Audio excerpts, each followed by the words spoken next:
তুমি কি আজ হতাশ? মনে হচ্ছে সব দরজা বন্ধ, অনেক চেষ্টা করেও কিচ্ছু হচ্ছে না। তাহলে আজকের কথাগুলো তোমার জন্য।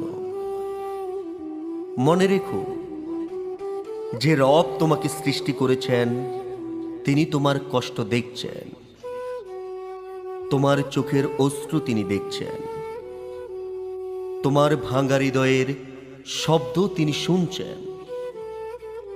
আমরা অনেক সময় ভাবি, কেন আমার সাথেই এমন হয়? কিন্তু আমরা এটা ভাবি না। হয়তো এর ভিতরে লুকিয়ে আছে বড় কোনো রহমত। আল্লাহ কখনো তার বান্দাকে অকারণে কষ্ট দেয় না। প্রতিটি দুঃখ, প্রতিটি অপেক্ষা তোমাকে আরো ধৈর্যশীল বানানোর জন্য। মনে করো নবীদের জীবন, তারা কি সহজ জীবন পেয়েছে?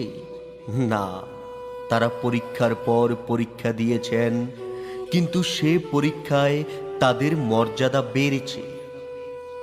তুমি আজ পরীক্ষার মধ্যে আছো, কিন্তু এই পরীক্ষা তোমাকে ভাঙার জন্য নয়, তোমাকে গড়ার জন্য।